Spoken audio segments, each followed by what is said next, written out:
Hello. Welcome to the October video. I'm really excited about it. I hope you've been having a good day. I'm having a good day. I did some sessions today that really fueled some of the energy I want to be sharing in this video.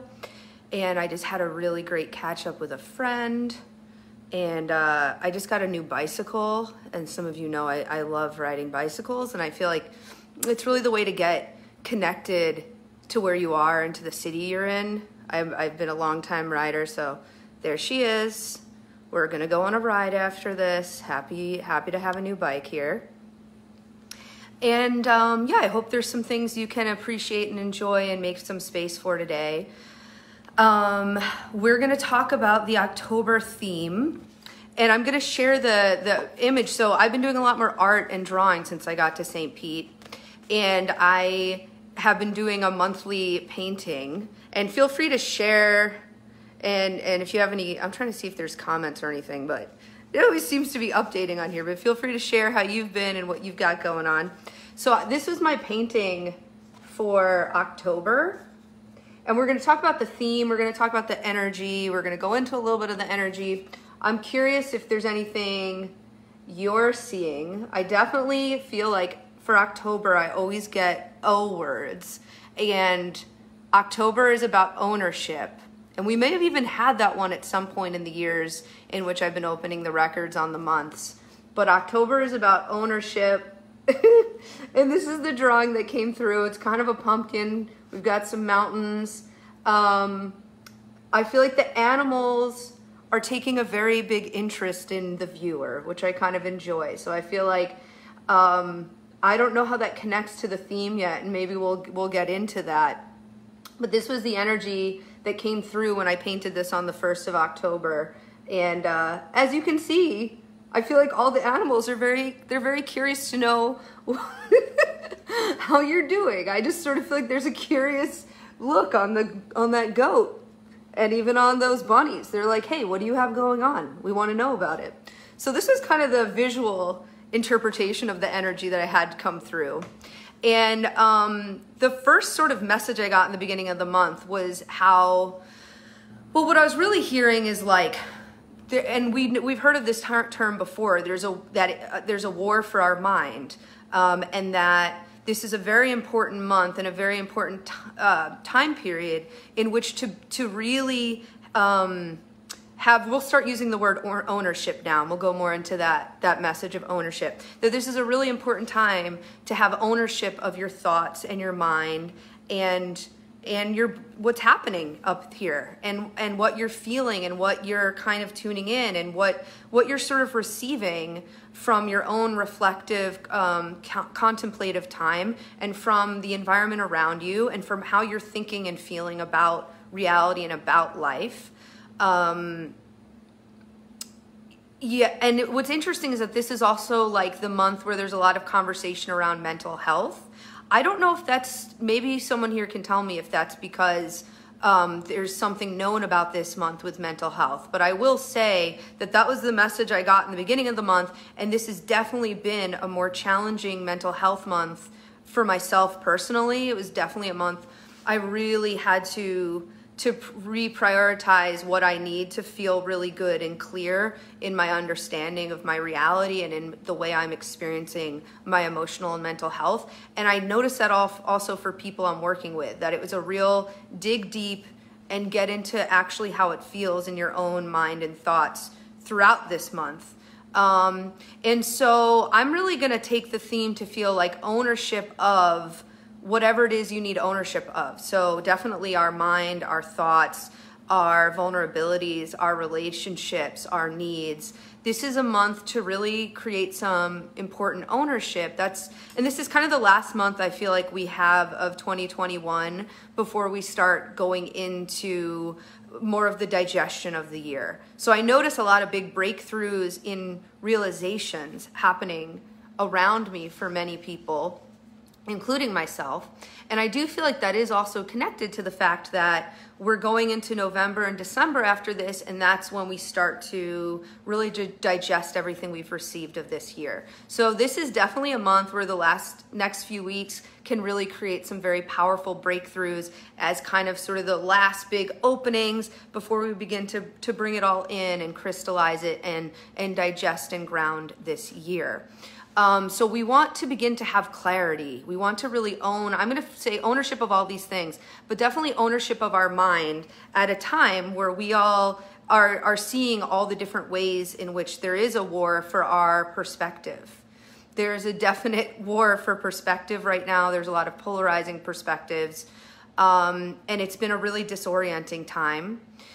And I also think that's because we're actually in real-time alchemy. And so alchemy is when we melt something down and it becomes something else. There is a whole alchemization of our society and a lot of the pain and shadow aspects of how we are living together and working together that are now being melted down. I actually worked with someone who's in high school today, and it's been really interesting to talk with young people who lost a couple years of developmental time and are now, in this case, it was someone who the last time they were in school, they were in junior high, and now they're halfway through high school, and the developmental processes that need to happen to actually, for that to feel right when they just kind of have been pulled out of what they had known. And so we were looking at some of the ways high school is feeling, and I was like, this isn't necessarily there's something wrong with you. A lot of times it's like this system of the education system is really changing. It wasn't built to adapt to what just happened in the last 2 years. And so there's some ways in which we may be feeling challenged or having a hard time because we're actually in an alchemizational process altogether where we're melting down what hasn't worked. And so if you're not necessarily thriving in the system you've been in or in the system you're going back to right now, that doesn't necessarily mean there's something wrong with you. It means like, yes, you are currently participating in a system and in a way of being and in a way of living and relating that is actually melting down in this moment and is disintegrating. And it doesn't mean we can't, we're meant to be able to go through transition and grieve and disintegrate and all of that and still move forward. We do have that resilience as human beings, but we may need some new tools to do it. We may need to add in some tools to do that, which is what we'll talk about right now and we'll go into the energy of.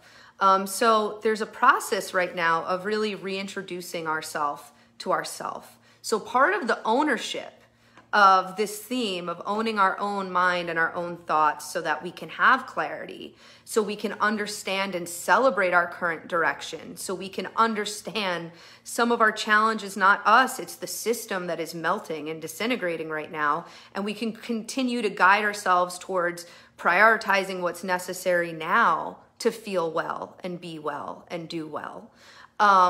Is reintroducing ourselves to ourselves and to stop giving ourselves and other people what I would call an outdated resume, because we've really, really transformed during this period of time, as we all may already know.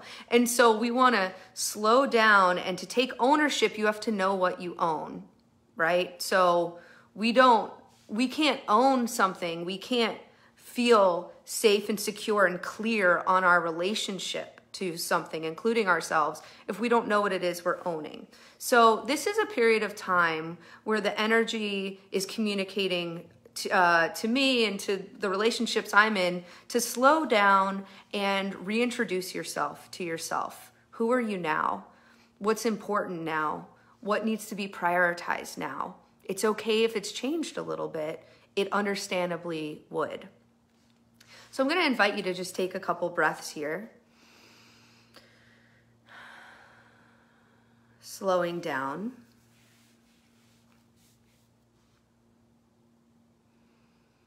And just feeling what you're feeling around the idea of reintroducing yourself to yourself.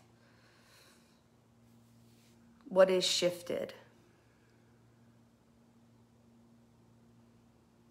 What is asking to be a priority? Just letting yourself tune in and feel that.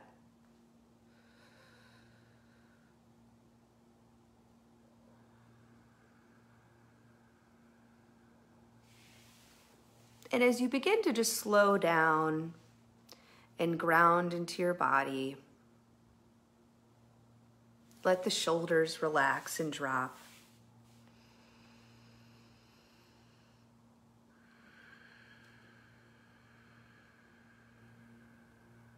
Let your awareness come into the pelvis, into your seat.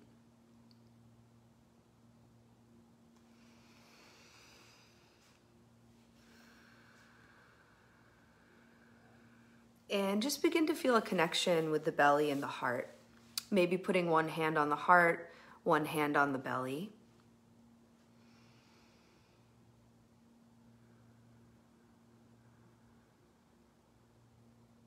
And maybe just breathing in the energy of this phrase, I am reintroducing myself to myself.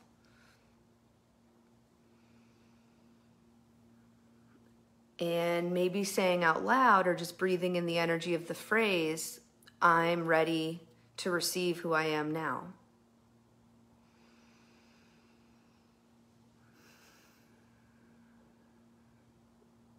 And just breathing in or saying out loud, I'm recognizing the transformation I've been in.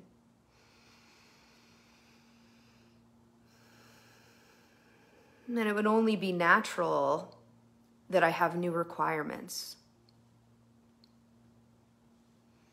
And just relax into that.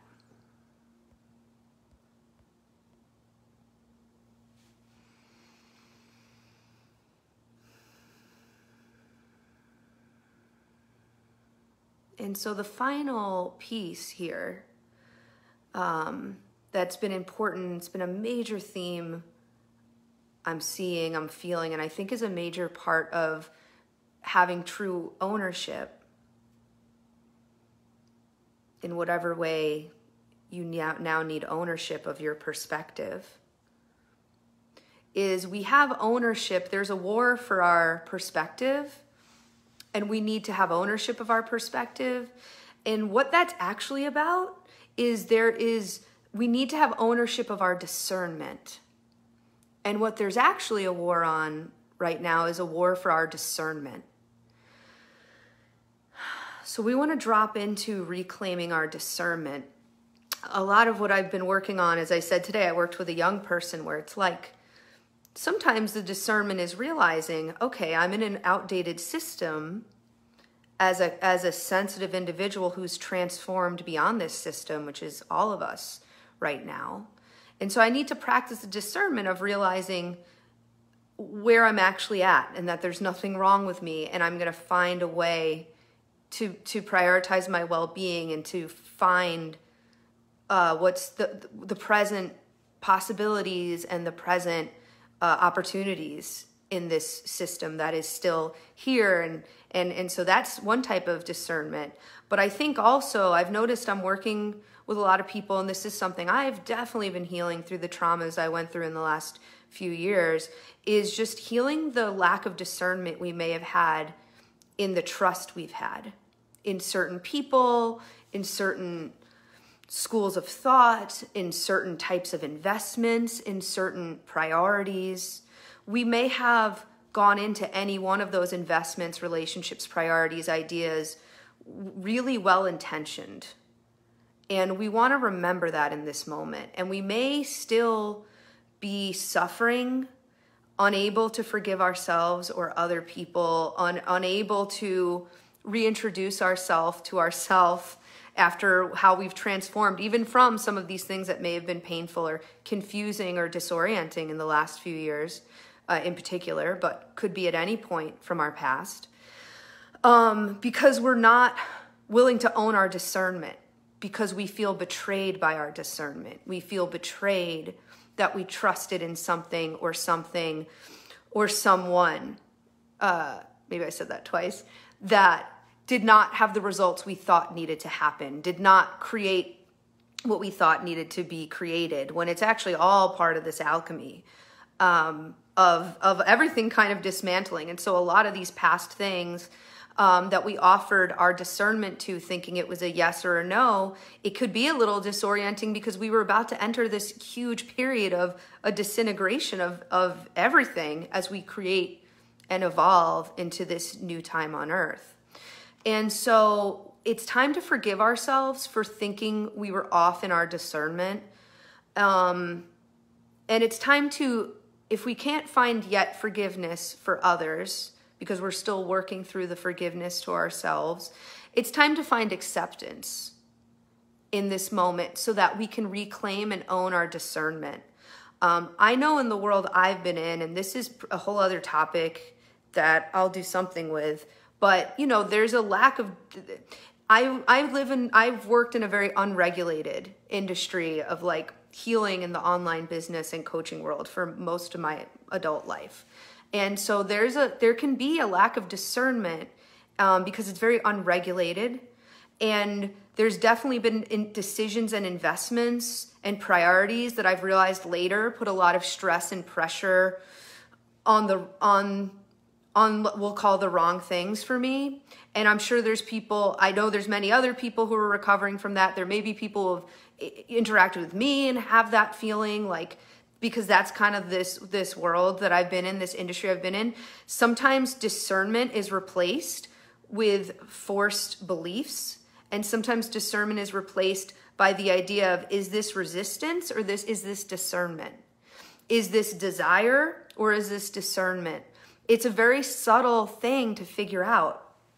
And sometimes people end up on the other side of discernment because everyone's well-intentioned in trying to figure it out, but it's a hard thing to understand. And I think right now in our whole society, there's a lot around discernment versus forced beliefs. I just watched this amazing documentary last night that was produced by Monica Lewinsky called 15 Minutes of Shame. I highly, highly recommend it. It was so amazingly well done, and it was so good. I'd love to hear if you've watched it. But part of why I'm thinking of it is because it's a little bit more of that ownership of discernment. And they interviewed a few of the people who were canceled during our time of the pandemic. So they interviewed, you might remember the guy who had bought like 18,000 hand sanitizers right as the pandemic was starting, and the New York Times wrote an article about him. There was another person that had been canceled because they thought he was driving through a Black Lives Matter march doing a white power hand signal. They interview a few different people who were canceled because of misinterpretation of their actions and or them learning something and really not having these very nefarious intentions, but having a very human experience that probably many of us could relate to how they ended up making some of the choices and actions that they made. It was so incredible. And part of also what happened in this documentary is you watch, there's always more to the story. And we're being asked to own discernment and give discernment on like literally a quarter of the story. And there's so much more to every one of these. It's just, you got to watch it. It's so good. But there's so much more to every one of those stories than what anyone knew from a social media post or a tweet or an image or a whatever that then created such intense destruction in the realities of these different people and the people connected to them. And I feel like, again, it's that continuation of there's a war for our discernment and we're not given all the information and we're told you have to right now offer your discernment and offer your judgment and offer your decision and offer your action without having the time to really understand our own discernment. And then we blame ourselves or we blame another or we create a narrative that lets our discernment be right because it's too painful to think we may have been incorrect. That's another piece of the story here we just want to breathe in. Knowing that we have the capacity to shift our discernment, to own our discernment, because it's okay to have been wrong. It's the human experience. And so just breathing that in here. Exhaling out, letting yourself release from all timelines, personalities, and dimensions, any old resistance to letting go because it's scary to be wrong. It's safe to be wrong. It's safe to upgrade your discernment.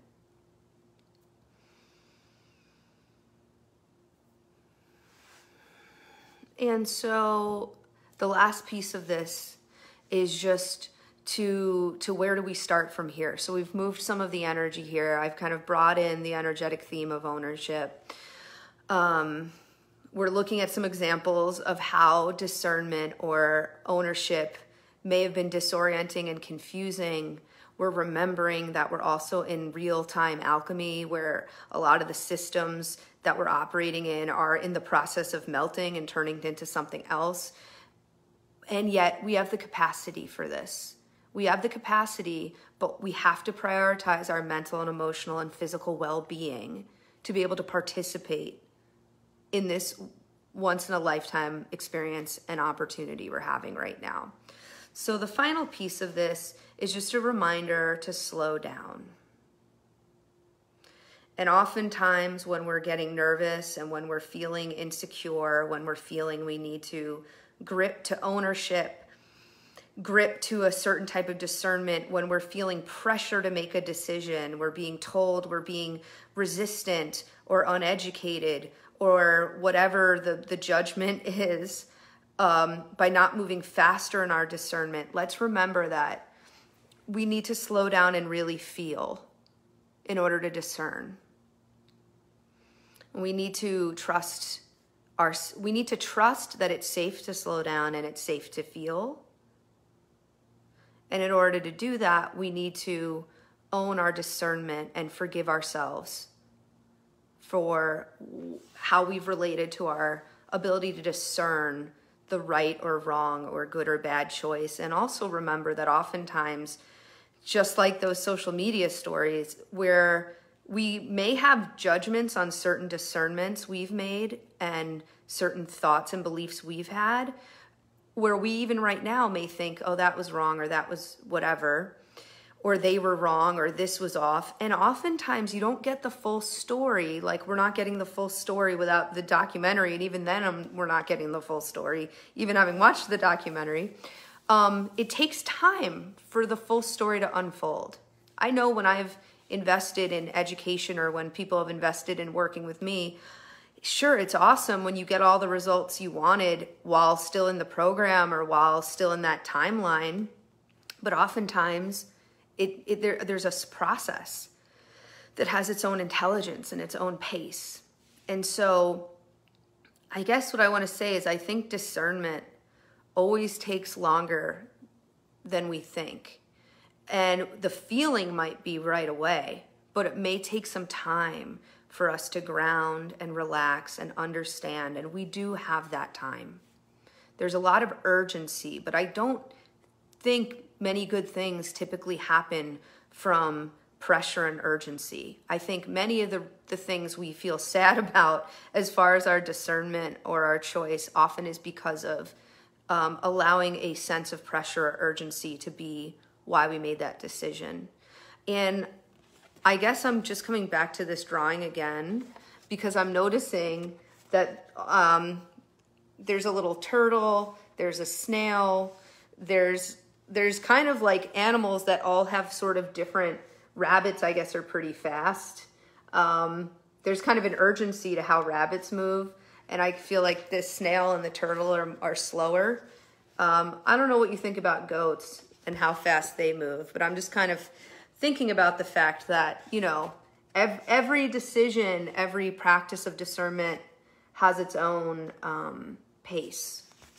And so my intention for today, I guess, is just to leave you with that and say, may you find the right pace to realize who you are now, to prioritize your well-being emotionally, spiritually, physically, mentally now.